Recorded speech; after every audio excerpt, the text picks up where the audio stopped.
And welcome back to Life Leadership with Alex Urbina, right here in your hometown station, AM 1220 KHTS.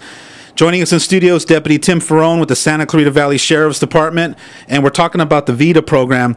You know, Tim, I was talking about earlier the intervention part of personal development. You know, I'm talking about the preventative part. So you do, I do preventative workshops and coaching, but it seems like people get more focus, and they want to focus more on the intervention when it's all of a sudden now it's a problem. What would you say to the preventative part and parents, you know, really getting the work done with their kids and putting them into programs that are helping build their self-esteem on the front end, rather than not paying attention and then just realizing at the back end? Well, yeah, and you know, just in life, you know, if you put in some preventative things, I'm talking all the way from your car down to life. If you do the preventative stuff, it's going to save you agony in the end. And I get calls from parents, moms, 7-year-old kids are out of control, not going to school. I tell them, you know what, you need to take a parenting class. You need to do something.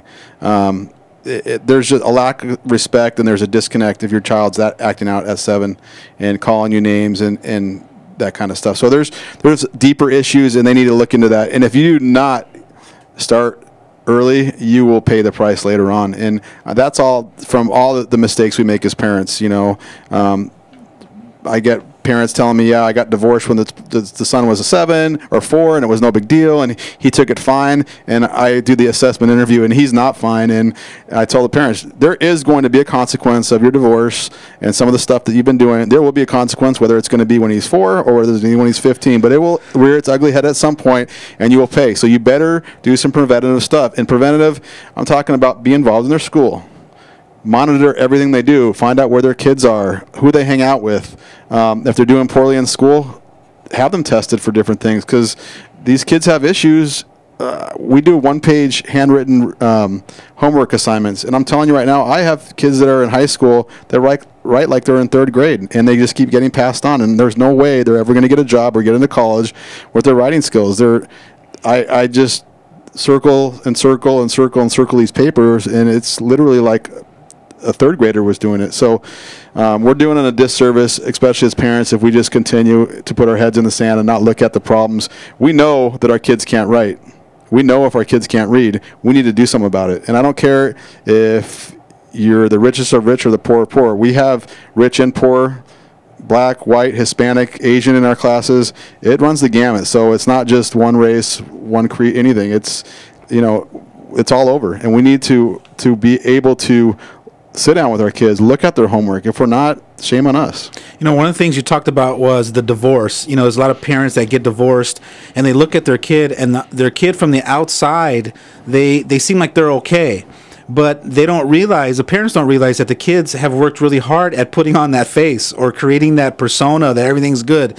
But deep down inside, they don't realize that their kid's crying themselves to sleep and has an empty void within themselves, or they have a pain, or they have an emptiness that they need to fulfill. And a lot of times, those kids will fulfill that empty void with drugs or alcohol, or some kind of an excitement, because they just don't want to, they want to numb out. Especially the females. I mean, if daddy's not there, she'll find a daddy. Exactly. And she'll find somebody that'll pay attention to her. That's right. And you know, that is just not okay. And we're setting them up for failure. And I'm sorry, but you know, if you bring in a stranger to be your new boyfriend or husband, and your kids are not okay with it, you need to do your duty, and you need to be with them till they're 18.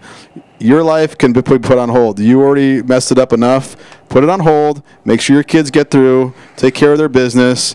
And I'm not saying if they enjoy their company and they get along, but if there's an obvious rift before you get remarried, you need to sit down and not be selfish and put your kids first. And I'm seeing it continuously over and over that that's not the case. I'm seeing it too. That's a classic example of parents that you know, they haven't been with somebody, haven't had a relationship for 3 or 4 years or 5 years, and they're like, well, now I'm going to think of me for now. And they go out and they find a relationship, but they never really developed a relationship with their kids. So it's kind of like a team environment where they get the approval, they get the buy-in, they get the, hey, mom, we support you, or hey, dad, we support you. They don't get that. They just assume that it's, well, I'm the parent, so I deserve to have what I want, so I'm going to go do that. And you know, some of the mantra of these parents that come in are, I'll do anything for my kid. I'll do anything. I'm like, show me. Prove it. Show me through action. Yeah, show me through action if you'll really do anything for your kids. put yourself second, put your kids first. And, I'm not sitting up here saying I'm the perfect parent, and I'm just going by what I see through my experience of law enforcement over 22 years. What I'm hearing you say, Deputy Ferrone, is be conscious about your parenting. Be aware. Be present in your kid's life. Get involved in their school. Get involved with who they're hanging out with. Absolutely. Just be more present and aware as to your relationship with them. And I understand in this environment with work and, parents have to do what they have to do. But if your child is playing sports and you haven't been to one of their games, you're going to have to move your schedule around. You're going to have to find a way, whatever you can do. Because I have a lot of parents in VIDA that have never been to their kids' baseball games. They have 3 or 4 jobs, and I get it. I get it. But you need... I don't. Yeah. I don't buy into the excuses, only because I put that conscious effort into going and doing those things. I will shuffle stuff around so that when my son hits the ball and is running around the base, when he's rounding third base, he sees my face smiling at him or cheering for him. Absolutely. Or whatever it is. And I'm saying I get it in the fact that parents think that they need to put food on the table, so that's the most important thing. But I'll tell you right now, I guarantee your son would rather not go to McDonald's that day and maybe even skip a meal to have you at their baseball game. Absolutely. So that's what I'm kind of saying is we all, we have to get the money. We have to get the money. Well, you know what? Sometimes in the end, your child's not going to care whether he had that at that time. He's just going to care if you were at that game. And I think parents just aren't aware of it. They just think that what's important is that I have a roof over your head, like you said, and that you're fed and that you have the latest iPod or iPad or whatever. Sure. Versus being present, yeah. We go to a lot of, both my sons played football, and it's amazing the travel crowd of parents that we have at Valencia. And we go to these other schools, even in Santa Clarita, and we'll travel to their site and we'll have more parents than the home team. And it's sad. It's unbelievable. I mean, there's a trickle of 3 or 4 parents when you have 60 kids on the team, and I don't get it. How the disconnect is that bad.